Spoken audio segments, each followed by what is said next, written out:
سلوات پڑھیں گے آواز صلی اللہ محمد وآل محمد. ایک مرتبہ سورہ فاتحہ اور 3 مرتبہ سورہ اخلاص. سید بلادت حسین زیدی ابن سید ریاست حسین زیدی سید سرفراز فاطمہ زیدی بنت سید رونق حسین زیدی سید نواب مرتضی حسین زیدی ابن سید مصطفیٰ حسین زیدی سیدہ نفیس فاطمہ زیدی بنت سید اسود حسین زیدی اور اس خاندان کے تمام مرحومین اور حاضرین اپنے تمام مرحومین کو شامل کرتے ہوئے شہداء ملت جعفریہ شہداء عزاداری کو شامل کرتے ہوئے فاتحہ. إياك نعبد وإياك نستعين اهدنا الصراط المستقيم صراط الذين أنعمت عليهم غير المغضوب عليهم ولا الضالين. سلام پڑھیں گے آواز بلند محمد.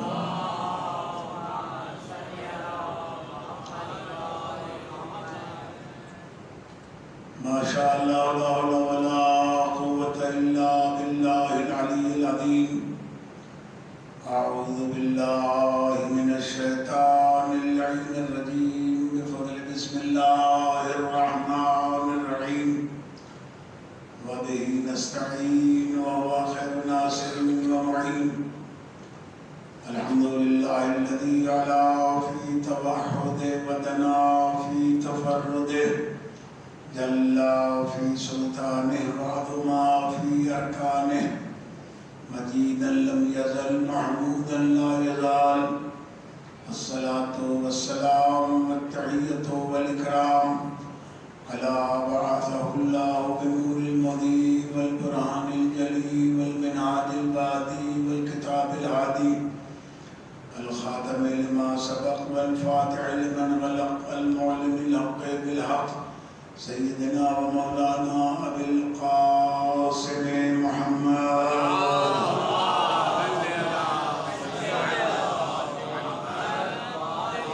الصلاة والسلام على عترته التي يبين الطاهرين المعصومين الذين أذهب الله عنهم الرجس وطهرهم تطهيرا.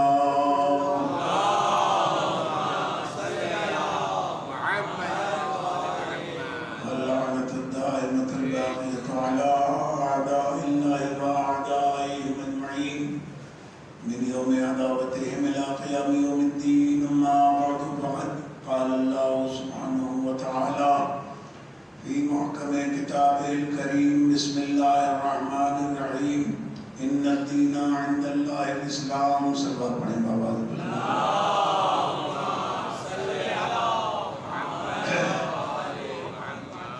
عزیزان گرامی. اسلام کیا ہے؟ اسلام کو کیسے تسلیم کیا جائے؟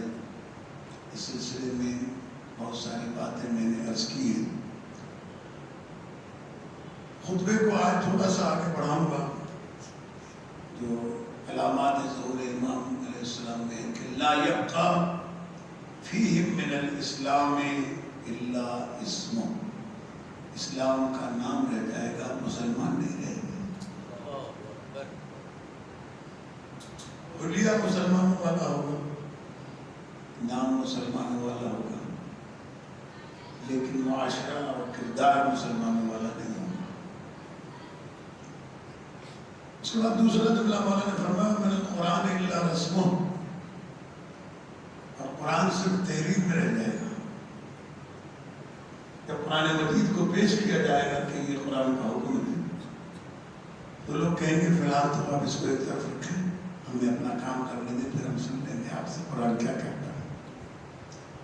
اسی کے پیش نظر کسی نے شعر بھی کہا تھا، مجھے شعر تو یاد نہیں، اس کو شاید ذہن میں آ جائے، لیکن مفہوم میرے ذہن میں ہے کہ یہ تقاضا ہے کہ ساتھ ساتھ رہے پاسبان عقل، لیکن کبھی کبھی اسے تنہا بھی چھوڑ دو.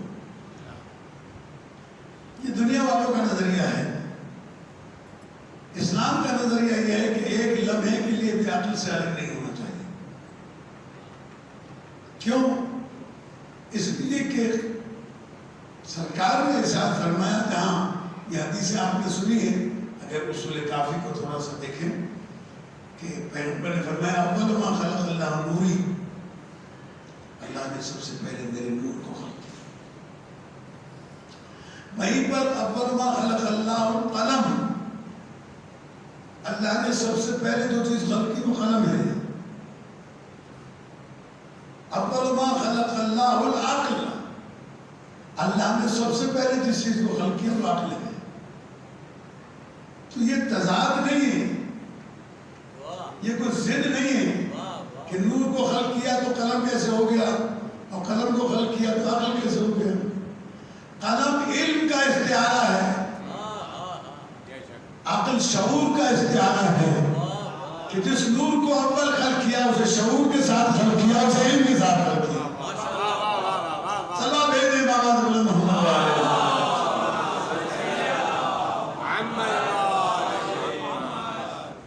یہ استعارے استعمال کیے گئے اس لیے تاکہ دنیا کس حوالے سے سمجھنا چاہے.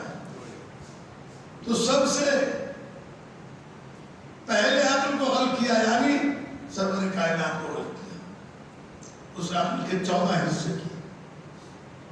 اس عقل اول کا نام محمد ہے، عقل آخر کا نام مہدی علیہ السلام ہے.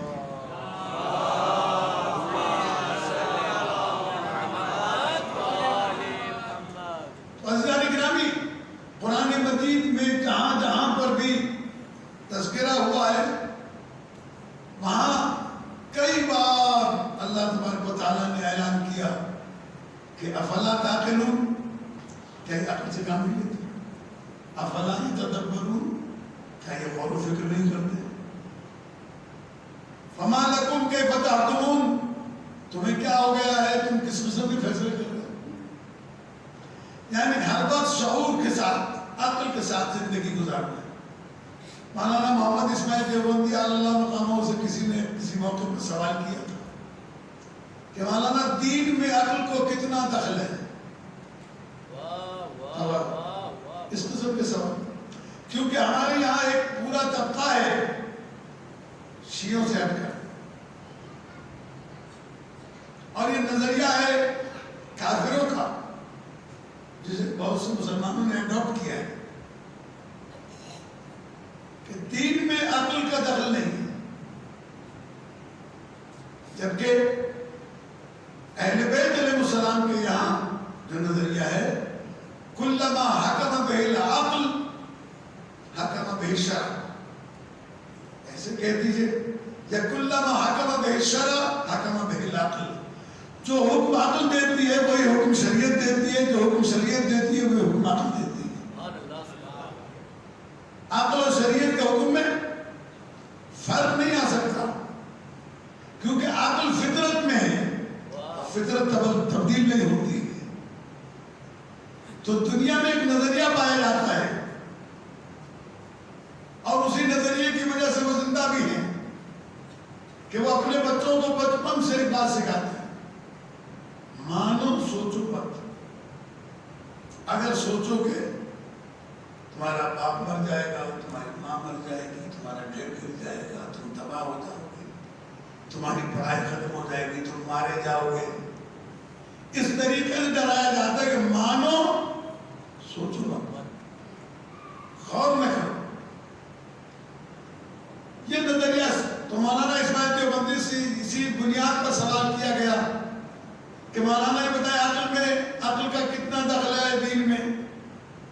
تو میں اکثر و بیشتر مولانا کے فرامین پیش کرتا رہتا ہوں، ان کے بلندی درجات کے لیے بھی اور اپنی ملت کے شعور کی بیداری کے لیے بھی. تو انہوں نے فرمایا کہ بہت بہترین جملہ کہ کیا یہ بے وقوفوں کا دین ہے؟ کیا کہنے، واہ واہ واہ آپ نے جواب پہ غور نہیں. واہ واہ واہ واہ واہ واہ. ہر چیز اپنی ضد سے پہچانی جاتی ہے، اگر عقل نہیں ہے تو بے وقوف ہے. اور اس سلسلے میں 2 سال پہلے میں نے ایک اشرا پڑھا تھا، اس کا عنوان تھا قرآن اور عقل.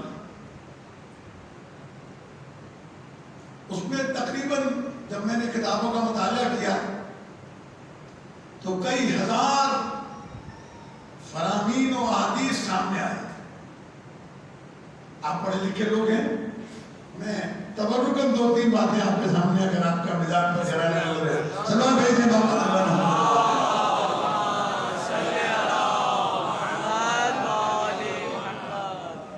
مولا کائنات ارشاد فرماتے ہیں کہ جس کے پاس علم ہو اور عقل نہ ہو,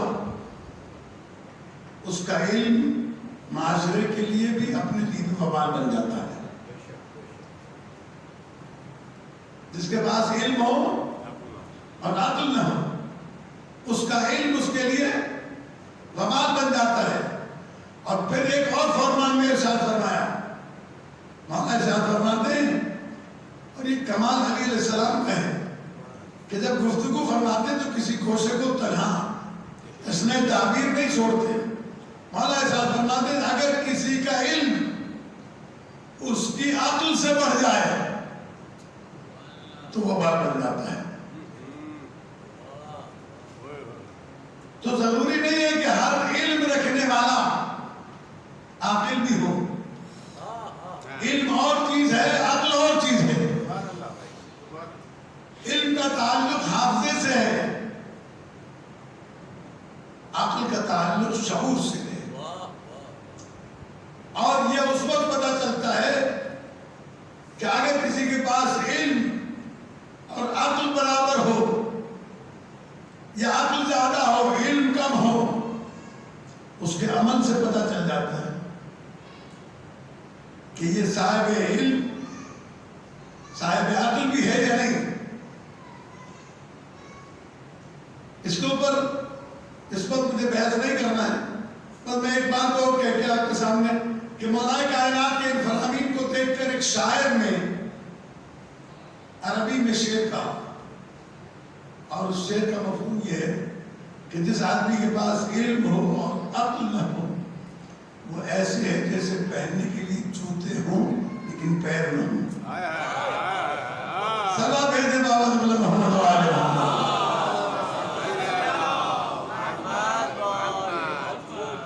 عقل انسان کو, چونکہ عقل ہادی ہے باطنی, اللہ نے انسان کو جب خلق کیا تو اندرونی طور پر انسان کو عقل بھی دی, خواہش بھی دیا. عقل اس لیے دی تاکہ شعور حاصل کر سکے, بغیر عقل کے نہیں دیکھا. اس کے لیے ابتدائی میں مختصراً عرض کر دوں کہ انسان تو مخلوق کے درمیان میں ہے. ایک طرف حیوانات ہیں اور ایک طرف ملائکہ. یہ انسان کبھی فرشتوں سے افضل ہوتا ہے اور کبھی جانوروں سے بدتر ہوتا ہے. اور یہ میں نہیں کہہ رہا, یہ قرآن مجید کا کہا. قرآن مجید نے یہ کہا ہے, قرآن مجید کا یہ فرمان ہے لَقَدْ ذَرَأْنَا لِجَهَنَّمَ كَثِيرًا مِنَ الْجِنِّ وَالْإِنسِ. ہم نے بہت سارے انسانوں اور جنات کو جہنم کا ایندھن بنا دیا. کیوں؟ لَهُمْ أَعْيُنٌ لَا يُبْصِرُونَ بِهَا لَهُمْ قُلُوبٌ لَا يَفْقَهُونَ بِهَا لَهُمْ آذَانٌ لَا يَسْمَعُونَ بِهَا. ہم نے انہیں آنکھیں دی ہیں یہ دیکھتے نہیں, ہم نے انہیں کان دیے ہیں یہ سنتے نہیں, ہم نے انہیں دل دیا ہے یہ سمجھتے نہیں. تھوڑا سا حضرت نزدیک آتے ہیں تو دیواروں سے لگے بیٹھے رہتے جوان, یہ تو کوئی اچھی بات نہیں ہے. بوڑھوں کے لیے یہ آپ بالکل آگے آ رہے ہیں, بالکل آگے فرن پہ. سبا بھیجے بابا محمد آگے آگے آگے بالکل آگے ہے, اٹھ کے آگے ہے تاکہ مجھے مجمع کی ضرورت نہیں ہے, مجھے تو سننے والوں کی ضرورت ہے, چاہے وہ 5 ہی کیوں نہ. ہاں بالکل آگے آتا ہے. میں لسٹ میں فرن پہ جا کے سیدہ کونین کی فہرست میں کا نام پہلے لکھا جائے. تو میں عرض یہ کر رہا تھا کہ قرآن مجید نے کہا کہ ہم نے بہت سارے انسانوں اور جنوں کو جہنم کا ایندھن قرار دیا. کیوں؟ آنکھیں ہیں دیکھتے نہیں, کان ہیں سنتے نہیں, دل ہے سمجھتے نہیں. یہ جو چیزوں کا ذکر کیا.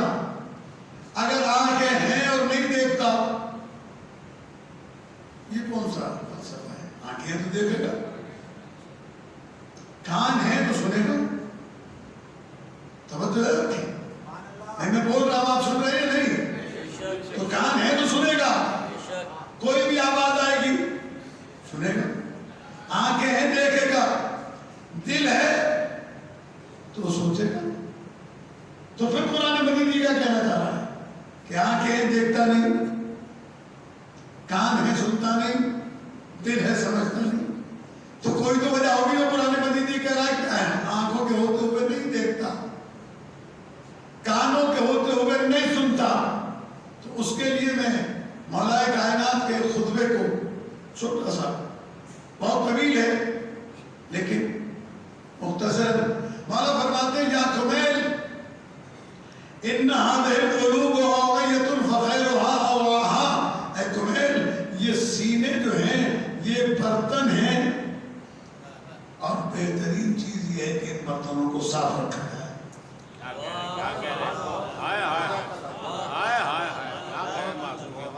دیکھیں یہ مجلسیں بہت ساری جگہوں پہ میں پڑھتا ہوں، مجلسیں مزاج کے اعتبار سے.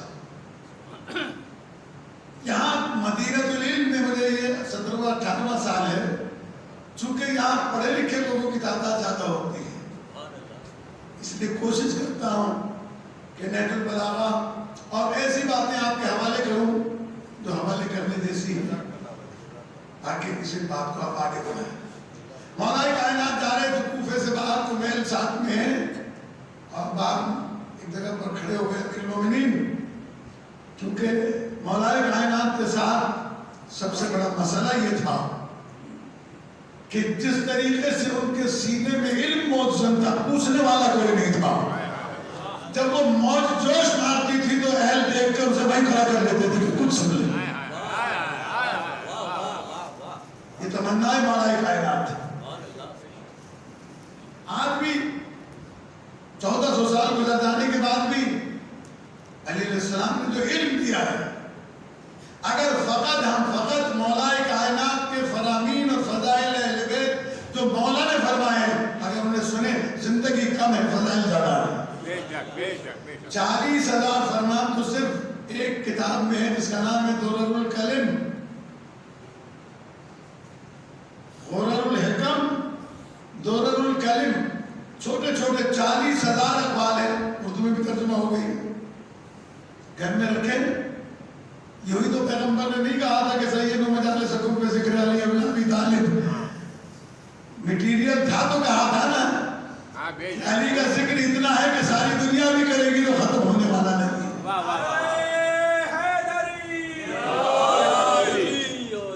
مولا کمیل کو روک کر کہتے ہیں کہ یا کمیل ان هذه القلوب واعية. یہ قلوب جو ہے، یہ دل جو ہے، یہ برتن ہے، اور اس برتن میں بہترین چیزیں کی اسے صاف رکھا جائے، پاک رکھا جائے. جب یہ دل پاک ہوگا پھر مولا فرماتے ہیں فاحفظ عنی ما اقول لک. جو کچھ میں کہہ رہا ہوں اسے مجھ سے تو یاد کر لے، حافظ میں محفوظ کر. فاحفظ عنی ما اقول لک. الناس ثلاثۃ. انسانوں کی 3 قسمیں ہیں. انسانوں کی 3 قسمیں ہیں. دنیا والوں نے جو تقسیم کی ہے وہ مال کے اعتبار سے کی ہے. High level, middle, lower. 3 class ہیں. Lower class, middle class, high class. مولا نے جو تقسیم کی ہے وہ علم کے اعتبار سے کی.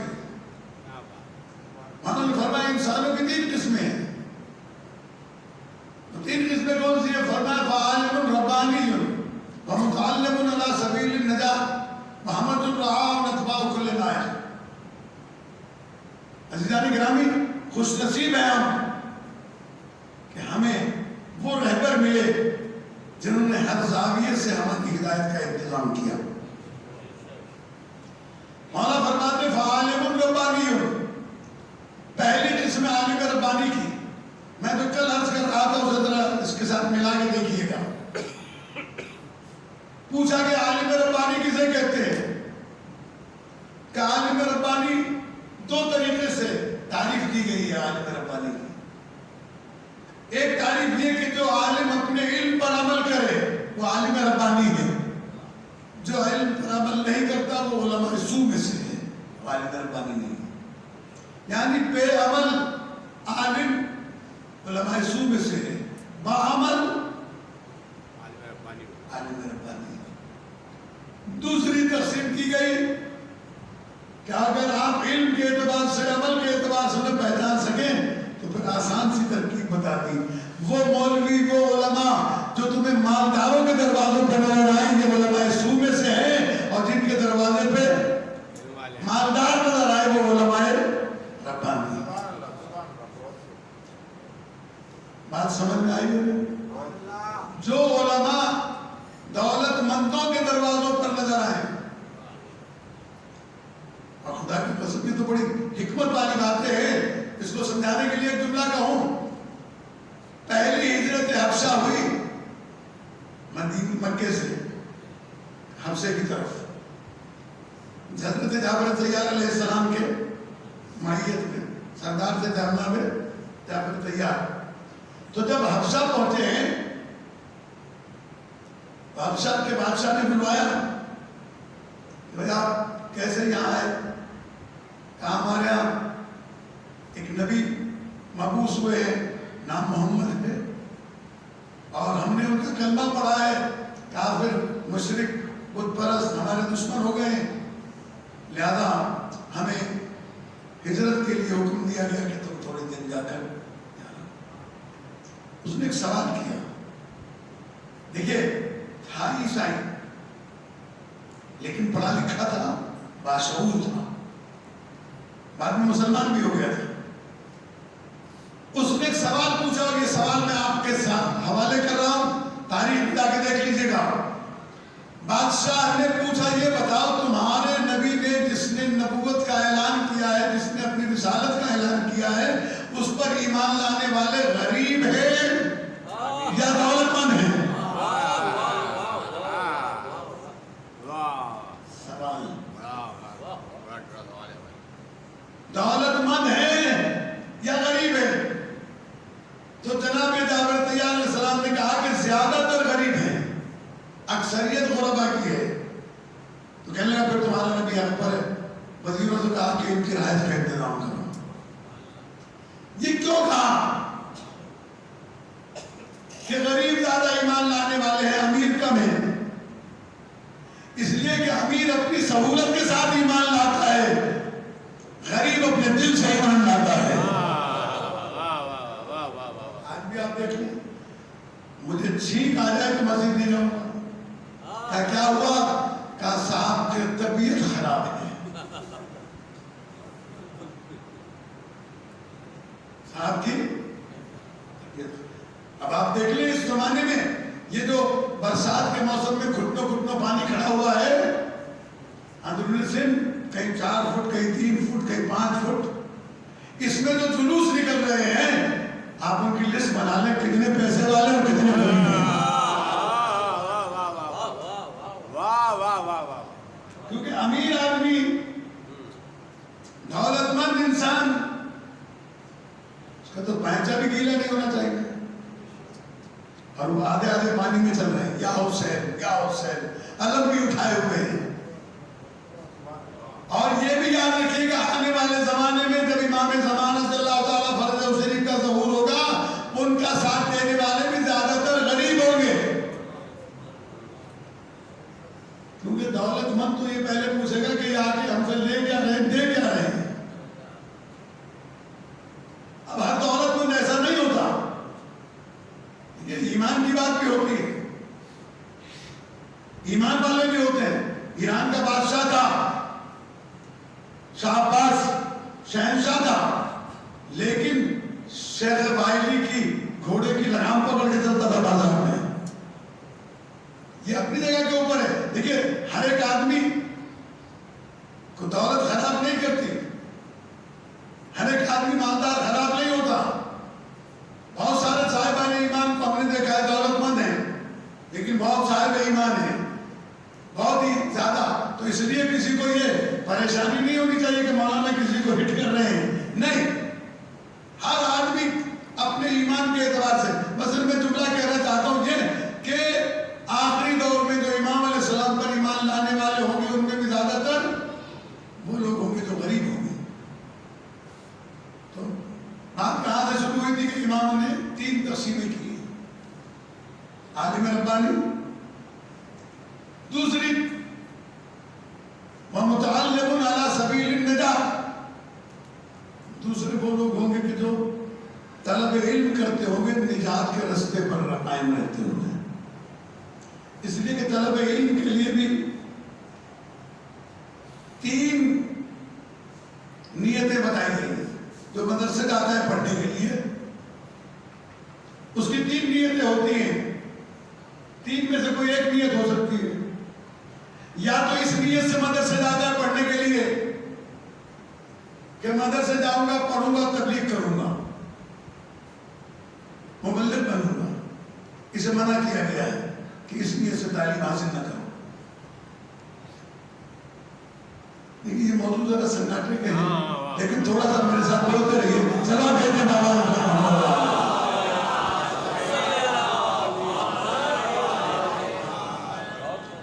آپ آئے ہیں، میں پڑھ رہا ہوں، میری بھی ذمہ داری بنتی ہے، کل مجھ سے بھی پوچھا جائے گا، آپ سے بھی پوچھا جائے گا. ہر آدمی اپنے اپنے طور پر مسئول ہے. تو میں کیا عرض کر رہا تھا آپ کے سامنے کہ طلب علم کرنے والا 3 نیتوں میں سے کوئی ایک نیت لے کر مدرسے جاتا ہے. پہلی نیت یہ کہ میں مبلغ بنوں گا، دین کی تبلیغ کروں گا. کہا یہ نیت لے کے نہ جاؤ کبھی، تمہیں مبلغ بننے کی نیت سے نہیں پڑھنا. دوسری نیت یہ ہوتی ہے کہ پڑھ لکھ کر مجلسیں پڑھوں گا، تبلیغ کروں گا، دولت آئے گی، پیسے آئیں گے، مال آئے گا. اس کے لیے منع کیا گیا. اب رہے گی تیسری نیت. کہا کہ جب مدرسے جاؤ پڑھنے کے لیے، جب علم حاصل کرنے کے لیے جاؤ تو اس نیت سے بھی نہ جاؤ کہ مبلغ بنوں گا، اس نیت سے بھی نہ جاؤ کہ دولت کماؤں گا، اس نیت سے جاؤ کہ پڑھوں گا اور اپنے نفس کی اصلاح کروں گا.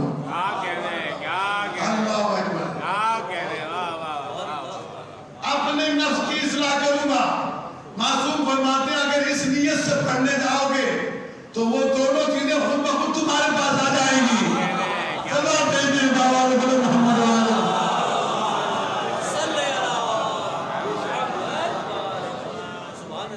لیکن اگر نیت ہی دولت کمانے کی ہے، قوم گئی بھاڑ میں،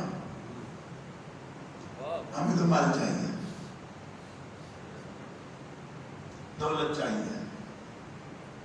اسی لیے ہمارے استاد مرحوم مولانا عباس علی نجفی علی اللہ مقامہ جملہ کہا کرتے تھے. جب وہ صبح کو 4 بجے نیت بلاغہ کا درس پڑھاتے تھے ہمیں، اس وقت وہ کہا کرتے تھے کہ بہت سارے خطباء اور علماء کو آیات الہی میں، احادیث نبوی میں، فراغین معصومین میں عوام کا چہرہ نظر آتا ہے. یہ پڑھوں گا تو اتنی داد ملے گی، یہ والی پڑھوں گا تو اتنی داد ملے گی.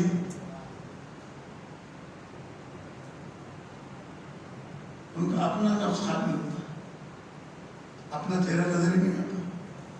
نتیجہ کیا نکلے گا؟ فرمایا کرتے تھے اور ہم نے روایات میں دیکھا کہ قیامت کے دن پیغمبر نے فرمایا بہت زیادہ افسردہ وہ علماء ہوں گے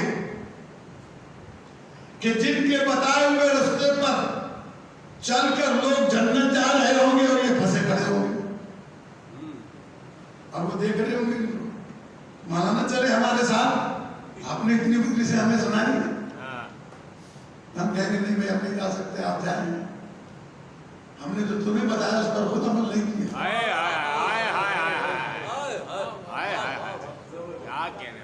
ضرورت ہے اس امر کی. آپ نے سنا ہوگا، میں آپ کی طبیعت کا بوجھ ذرا سا ہلکا کر دوں کہ ایک مولانا خطبہ دے رہے تھے، اس میں کہا کہ اگر بسم اللہ الرحمن الرحیم پانی پہ پڑھ دی جائے اور پانی پہ انسان چلے بسم اللہ پڑھ کر تو پانی ڈبو نہیں سکتا بسم اللہ پڑھنے والے کو. خیر ہے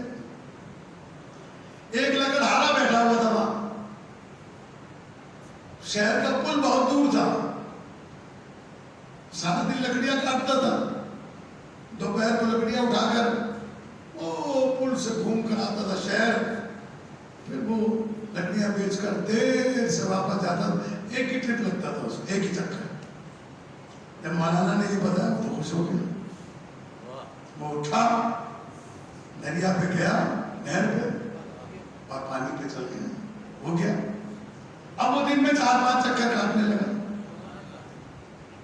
اس کے بعد بسم اللہ کا عمل آ گیا تھا۔ ایک دن مولانا ٹہل رہے تھے نہر کے کنارے، یہ بھی آ گیا، اس نے پوچھا مولانا خیریت ہے؟ کہ انتظار میں کشتی آ جائے تو جاؤں، مجھے اس طرف جانا ہے۔ کہنے لگا آئیے میرے ساتھ چلیں، کہنے لگے کیسے؟ کیسے؟ اس دن تو آپ نے بتایا تھا مجھے کہ بسم اللہ الرحمن الرحیم پڑھنے سے پانی ڈبوتا نہیں ہے، میں اسی پہ سے آتا جاتا ہوں، آئیے میں جا رہا ہوں، آ جائیے۔ وہ چلا اور اس طرف نکل گیا، مولانا یہیں کھڑے رہے، دیکھ کر کہنے لگا آتے کیوں نہیں ہیں؟ کہا وہ بتایا تھا تجھے، اس پر ہمارا ایمان نہیں ہے۔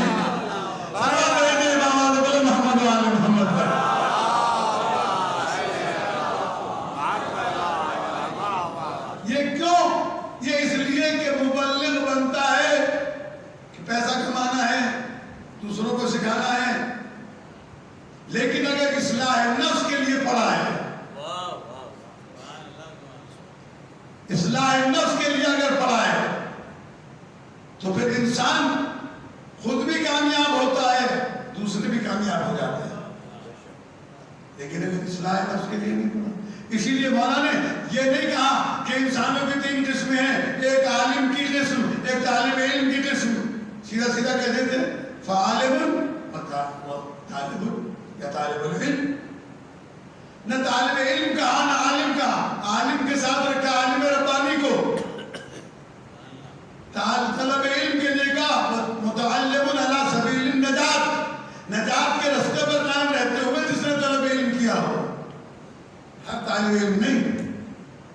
تو عزیزان گرامی، ایک استاد کے پاس 1000 طالب علم پڑھتے ہیں، سارے پاس نہیں ہوتے، 50-60 پاس ہو گئے، 10-20 فیل ہو گئے۔ اب جو فیل ہوئے ہیں اس کا الزام استاد پر نہیں لگایا جا سکتا، اگر استاد نے نہ پڑھایا ہوتا تو یہ باقی کے پاس کیسے ہو گئے؟ ان کا پاس ہونا بتا رہا ہے کہ استاد نے جو پڑھایا تھا انہوں نے فیض حاصل کیا، انہوں نے فیض حاصل نہیں کیا۔ بس صحبت رسول میں بیٹھنے والے بھی بہت سارے ایسے لوگ تھے جو بیٹھتے تھے، سمجھتے کچھ نہیں تھے، آ کر باہر پوچھتے تھے وہ علم والوں سے ماذا قال آنفا، ابھی نبی کیا کہہ رہے تھے؟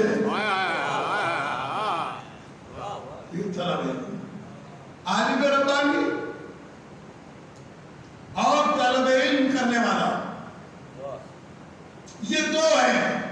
اگر یہ دونوں چیزیں سامنے آ جائیں تو عالم ربانی، اور اسی کو قرآن مجید نے 2 حصوں میں تقسیم کر کے بیان کر دیا ہے۔ میں بات کو آگے بڑھا دیتا ہوں بہت جلدی کہ قرآن نے ایک جگہ کہا انما یخشی اللہ من عبادہ العلماء، بے شک اللہ سے ڈرنے والے لوگ وہ ہیں جو عالم ہیں۔ انما یخشی اللہ من عبادہ العلماء، اہل علم ہیں، علماء ہیں کہ جو اللہ سے ڈرنے والے ہیں۔ اس کی اعلیٰ ترین مثال معصومین کی ہے علیہ السلام، اور اس کے بعد ان کے چاہنے والے علماء کی۔ اور دوسری جگہ سورہ جمعہ میں کہا کیا؟ قرآن مجید کی سورہ جمعہ میں جمعہ کی نماز آپ پڑھتے ہیں، اس کے اندر پروردگار عالم نے کہا کمثل الحمار یحمل اسفارا، یہ عالم وہ گدھے ہیں کہ جن کے اوپر کتابیں لگی ہوئی ہیں، سمجھا کچھ بھی نہیں ہے۔ آپ جا کے سورہ جمعہ کی تفسیر میں دیکھ لیجئے گا، تو اسی طریقے سے ہمارے بہت سارے گدھے موجود ہیں۔ اب میں کسی کی نشاندہی نہیں کر سکتا، یہ تو اب میں نے چونکہ آپ کو بتا دیا، اب آپ پہچان لیجیے علماء کون سے اور گدھے کون سے۔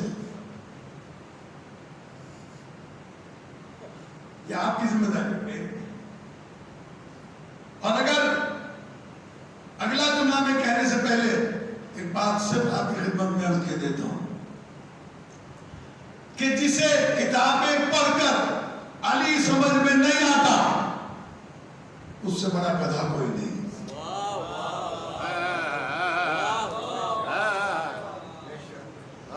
آل محمد جسے سمجھ میں نہیں آتے، جسے حق سمجھ میں نہیں آتا.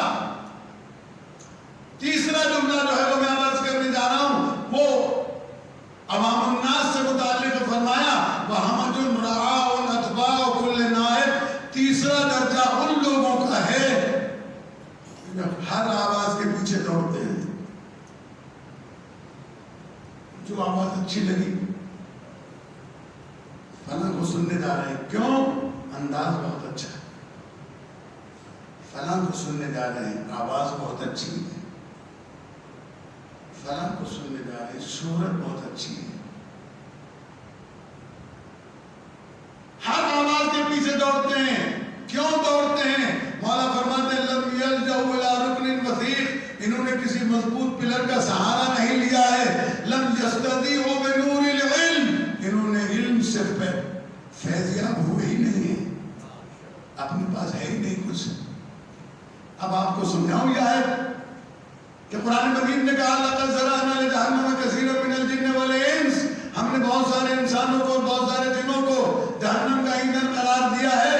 لَهُمْ أَعْيُنٌ لَا يُبْصِرُونَ بِهَا، آنکھیں تو ہے، یہ حسن تو دیکھ رہے ہیں، یہ نہیں دیکھ رہے کہ پیچھے قباحت کیا ہے. اب دوسرے لفظوں میں کہہ دوں، خدا جو دکھانا چاہتا ہے وہ نہیں دیکھتے. اللہ نے کیا کہا؟ ماں باپ کو دیکھو رحم کی نگاہ سے، سب جھکا کر. انہیں نہیں دیکھیں، فٹ پاتھ پہ بیٹھ کر آنے جانے والوں کو دیکھیں. قرآن کو نہیں دیکھیں گے، نبی کو دیکھیں گے. شریعت کی کتاب نہیں دیکھیں گے، جنتری پڑھیں گے.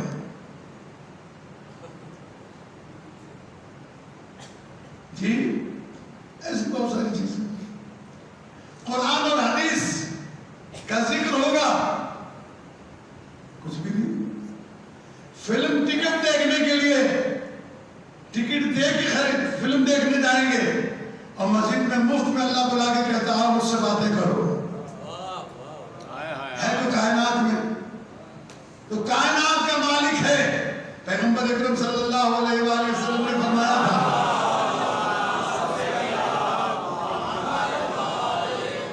کہ تم میں سے کون ہے جو اللہ سے باتیں کرنا چاہتا ہے؟ سب نے کہا جی میں. آپ نے فرمایا تو پھر قرآن پڑھا کرو. اللہ سے باتیں سننا چاہتا ہے، اسے چاہیے کہ قرآن پڑھے. اور جو اللہ سے باتیں کرنا چاہتا ہے اسے چاہیے کہ نماز پڑھے. ایاک نعبد و ایاک نستعین، ہم خاص تیری ہی عبادت کرتے ہیں، تجھی سے مدد چاہتے ہیں. تو وہ کائنات کا مالک جو رازق بھی ہے، خالق بھی ہے، ہر قدرت اس کے اختیار میں ہے. وہ مفت میں بلا رہا ہے، آؤ میرے پاس میں دوں تمہیں. اب اعلانات ہو رہے ہیں، حکومت خبر لے عوام کی، ابھی تک امداد نہیں پہنچی. تو یہ امداد دینے کے لیے تھوڑی بیٹھیں گے، تو لوٹنے کے لیے بیٹھے ہیں. جو امداد دینے والا ہے، جو غیب سے دیتا ہے، وہاں سے دیتا ہے جہاں سے انسان کو امید بھی نہیں ہوتی، اس کے دروازے پر آنے کے لیے تیار نہیں ہے. ان آفت زدگان اگر شعور ہوتا تو مسجدیں بھر جاتی نمازیوں سے. ساری دنیا ایک طرف اور خالق کائنات کا فیض ایک طرف، ممکن ہی نہیں ہے کہ اس سے مانگا جائے اور وہ نہ دے. تو وہ بلا رہا ہے، اس سے باتیں کرنے کو تیار نہیں. وہ بلا رہا ہے، اس سے مانگنے کو تیار نہیں. تو اب قرآن مجید فرقان حمید نے پکار کے کہا کہ یہ جو لوگ آنکھیں دیکھتے نہیں، کان ہیں سنتے نہیں، دل ہے سمجھتے نہیں، اور اسی کے لیے ایک لطیف جملہ آپ کی خدمت میں عرض کر دوں کہ قرآن مجید میں پروردگار عالم نے آخرت کے دن جو سوالات ہوں گے اس میں انسان کے یہی 3 اعضاء ہیں جن سے سوالات ہوں گے. کون کون سے؟ آنکھیں، کان اور دل. قیامت میں یہ 3 ہی اعضاء پورے جسم میں جن سے اللہ تبارک و تعالیٰ پوچھے گا ان السمع والبصر والفؤاد کل اولئک کان عنہ مسئولا. بے شک تمہارے کان، تمہاری آنکھیں، تمہارے دل یہ اللہ کی بارگاہ میں مسئولیت رکھتے ہیں. مسئول کہتے ہیں رسپانسیبل کو،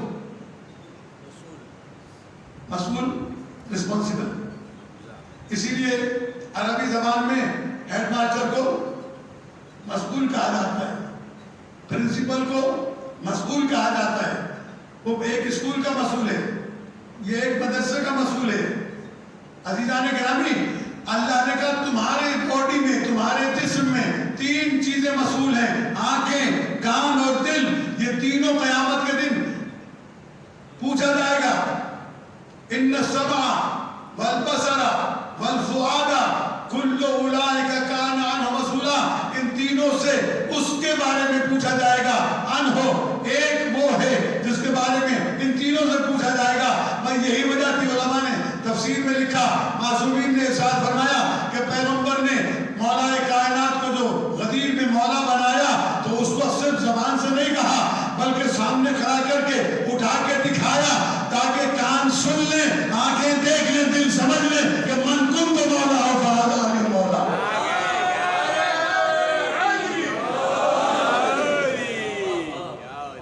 ان تینوں سے پوچھا جائے. قیامت کے دن شاید کوئی یہ کہہ دیتا میں نے دیکھا نہیں تھا تو دکھا بھی دیا، کوئی کہتا میں نے سنا نہیں تھا تو سنا بھی دیا، اور خطبہ دے کے سمجھا بھی دیا. یہ تینوں چیزیں مسئول ہیں. علی علیہ السلام کے بارے میں سوال ہوگا.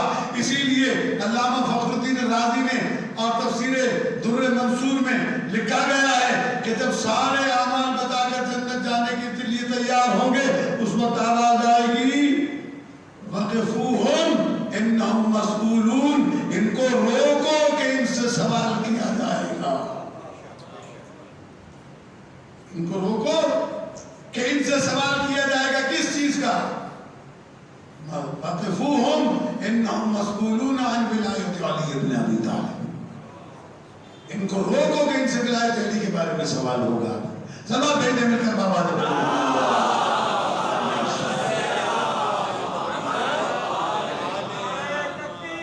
اللہ اکبر.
عزیزان گرامی،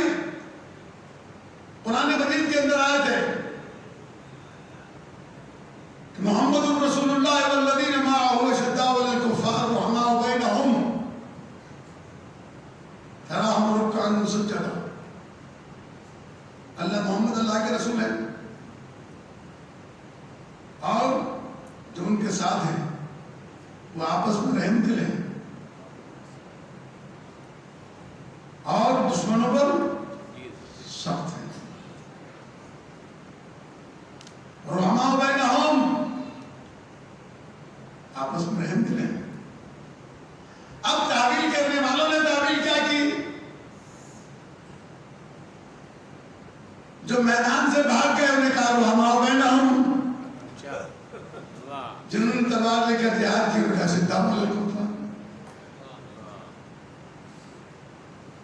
عزیزان گرامی، میں اس کی زیادہ وضاحت نہیں کر سکتا. آپ تھوڑا سا تفسیر قرآن اٹھا کے دیکھیے گا کہ محمد الرسول اللہ والذین معہ شداء علی الکفار میں علی علیہ السلام کے علاوہ کسی کا نام آ ہی نہیں سکتا.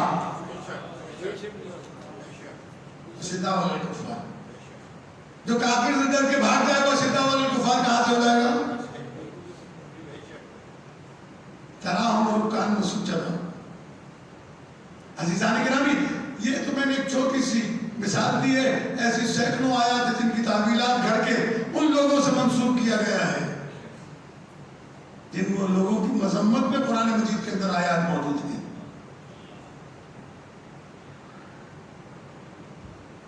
ممبر کا تقاضا ہے کہ میں احتیاط سے کام لوں، ورنہ بہت سی باتیں کہیں گا.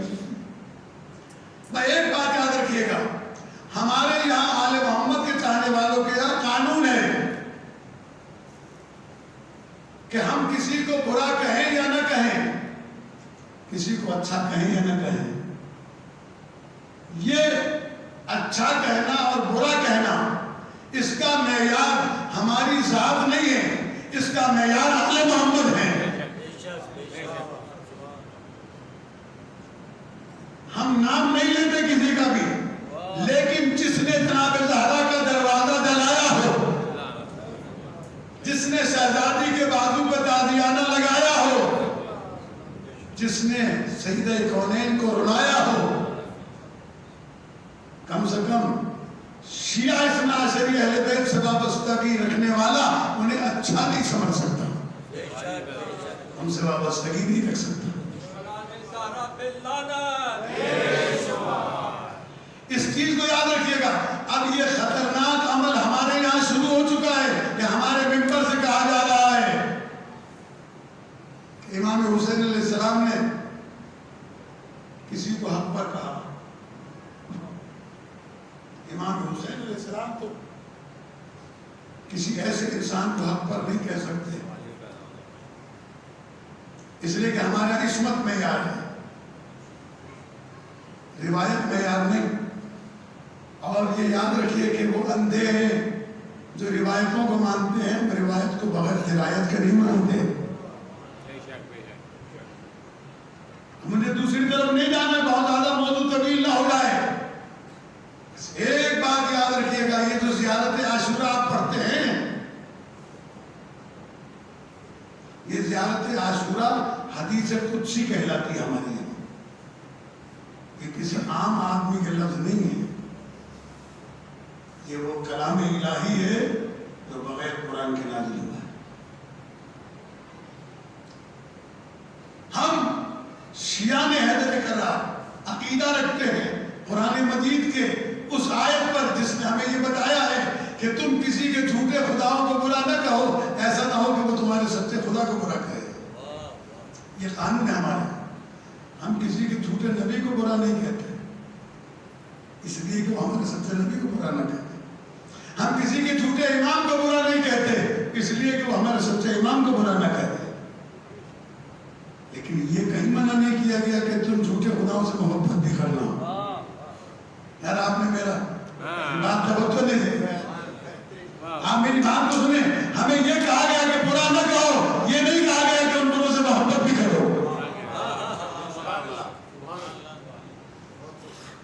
برا نہ کہنا اور ہے اور محبت نہ کرنا اور ہے، الگ الگ دو چیزیں. مولانا محمد حسین پر جالا اعلیٰ مقاموں کے جملہ کہہ کے آج کی بات کو تمام کرتا ہوں. کہا کرتے تھے کہ شہزادی ہم شرمندہ ہیں کہ آج تک ہم تیرے قاتل کا نام ممبر سے نہیں لے سکتے. اور دوسری بات کہتے تھے شہزادی گواہ رہنا، ہم اپنے بچوں کے قاتلوں کو تو معاف کر دیں گے لیکن تیری اولاد کے قاتل کو کبھی معاف نہیں کریں گے. یہ ہمارا ایمان اور ہمارا عقیدہ ہے. ہم قطعی طور پر سودے بازی، اور جو یہ سودے بازی کرتا ہے وہ چاہے امام ابا قوا میں کیوں نہ ہو، وہ شیطان ہے، ابلیس ہے، شیعہ نہیں ہو سکتا. اگر اہل سنت کے لوگ حق پر مانتے ہیں تو ان کا حق ہے، وہ امام مانتے ہیں، خلیفہ مانتے ہیں، نبی مانتے ہیں، صحابی جو بھی مانتے ہیں، وہ اگر انہیں حق پر کہتے ہیں تو ان کا حق بنتا ہے، ان کا مکتب ہے. ہمارے مکتب میں آل محمد کا قاتل حق پر نہیں ہوتا. یاد رکھیے گا، جنہیں جناب سید سجاد مصلی پر بیٹھ کر بد دعائیں کرتے ہو، جن کے لیے، جن کے سلام کا جواب فاطمہ زہرا صلوات اللہ دینا جائز نہ سمجھتی ہو، شہزادی نے ساری زندگی ان کے سلام کا جواب نہیں دیا. جن کو دیکھ کر شہزادی میں جو نہ کہوں، مولا کائنات کے پاس آئے تھے کہ ہم گئے تھے نبی زادی سے ملنے کے لیے لیکن ہمیں ملنے نہیں دیا گیا، آپ ہمیں شہزادی سے ملوا دیں. امیر المومنین گھر میں آئے، کہنے لگے بنت رسول تیرے پاس معافی مانگنے کے لیے آئے کچھ لوگ. شہزادی رو کے کہتی یا علی میں آپ کے سوال کو رد نہیں کر سکتی، آپ کا گھر ہے، بلا ہے. وہ آئے لیکن شہزادی نے ان کے آنے سے پہلے جناب فضہ سے کہا فضہ میرا منہ دیوار کی طرف کر دے، میں ان کا چہرہ نہیں دیکھنا چاہتا. یہ جملہ میں نے کہا آپ نے سن بھی لیا آسانی سے کہ بابا کے بعد شہزادی کی حالت یہ ہوئی تھی چند ہفتوں کے اندر کہ کروٹ نہیں لے سکتی تھی. فضہ سے کہا مجھے کروٹ دلوا دے. شہزادی کتنی دکھی تھی، کتنی دکھی ہے، تو ایک ایک ادا خانے میں جا کر روتی. عزاداروں، میں اپنے بزرگ عالم کے حوالے سے ایک جملہ کہتا ہوں،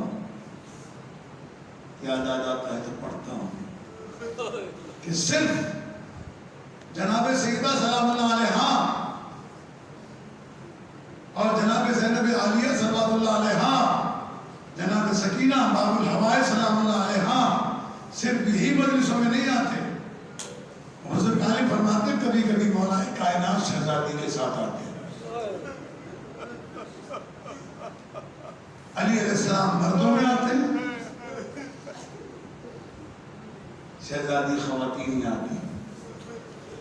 جب مجلس ختم ہوتی ہے تو آپ نے بچپن میں دیکھا ہوگا، آپ کے گھر کی خواتین اس بات کی گواہی دیں گی کہ جب خواتین مجلس میں آتی ہیں تو ان کے لیے پردے کا اہتمام ہوتا ہے، لہذا وہ اپنی اپنی چادریں اتار کر رکھ دیتی ہیں. اور جب مجلس ختم ہوتی ہے تو ہر بیوی اپنی چادر تلاش کرنے میں مصروف ہوتی ہے. جب یہ بیویاں چادریں تلاش کرتی ہیں اس وقت میری شہزادی پہلو سے کس کا پہلو پر ہاتھ رکھے ہوئے کہتی ہے بیویوں تلاش کر لو تمہیں چادر مل جائے گی. وہ میری زینب کی قسمت تھی کہ بازاروں میں چادر مانگتی رہی، کسی نے چادر نہیں دی.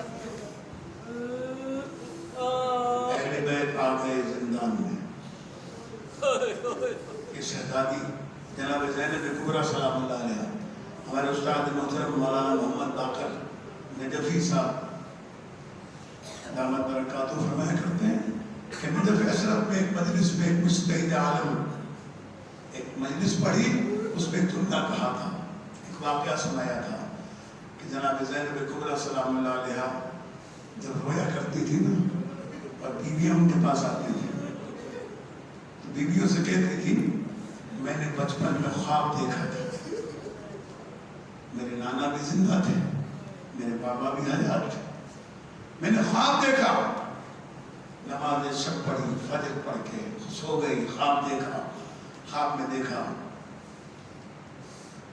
تیز طوفان چل رہا ہے، صحرا ہے، میں ایک درخت کے نیچے کھڑی ہوں، طوفان اتنا تیز تھا کہ درخت گر گیا، میں دوسرے درخت کے نیچے چلی گئی، طوفان اور تیز ہوا، وہ درخت بھی گر گیا، میں تیسرے درخت کے نیچے چلی گئی، وہ بھی گر گیا تو میں چوتھے درخت کے نیچے چلی گئی، پھر میں پانچویں درخت کے نیچے گئی، آخری درخت جب گرا اور کوئی درخت نہ رہا تو میرے سر سے چادر اڑ گئی۔ میں نے یہ خواب اپنے نانا کو سنایا، نانا میں نے خواب دیکھا ہے کہ میرے سر سے چادر اڑ گئی، یہ درخت گر رہے تھے، یہ تعبیر کیا ہوگی؟ رسول اسلام نے پیار کر کے گود میں بٹھا کے کہا، زینب وہ پہلا درخت میں گر جاؤں گا، میں دنیا سے چلا جاؤں گا تو بابا کے پاس آئے گی، اور جب بابا بھی چلا جائے گا تو زہرا کے پاس آئے گی، زہرا کے پاس، زہرا کے بعد بابا کے پاس، بابا کے بعد حسن کے پاس، حسن کی بھی شہادت ہو جائے گی تو حسین کے سہارے آئے گی، جب حسین شہید ہو جائے گا تیری چادر۔ عزادات یہ سیدہ زینب سلام اللہ علیہ فرماتی ہیں جب میرے نانا نے مجھے یہ تعبیر بتائی، جب میری شادی عبداللہ سے ہوئی تو جب عبداللہ جو مجھے رقم دیتے تھے اپنے ذاتی خرچے کے لیے، اس سے میں سونے کی تاروں سے چادریں بنا کر غریب عورتوں میں دیتی تھی، یا اللہ میرا پردہ بن۔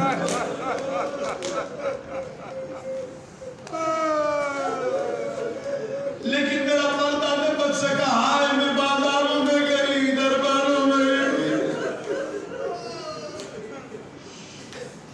نکاح مقتل میں جناب سیدہ زینب سلام اللہ علیہ جب دربارے شام میں آئیے اور بیویوں کی چادریں دکھائی گئی تو ساری چادریں پھٹی ہوئی تھی۔ یزید ملعون شمس کہتا ہے کربلا میں حسین کی بہن اتنی بڑی ہو گئی کسی کے سر پہ چادر نہیں تھی، ظالم کہتا ہے ظالم وہ منظر جو میں نے دیکھا وہ تو نے نہیں دیکھا، خدا کی قسم کہتا ہے ہم نے بیویوں سے بڑی مشکلوں سے چادریں لی ہیں، ہم چادر اپنی طرف کھینچتے تھے، سیدانیاں اپنی طرف کھینچتی تھی، یہاں تک کہ ہم نے نیزے کی انی چبو کر بیویوں سے چادریں چھینی ہیں۔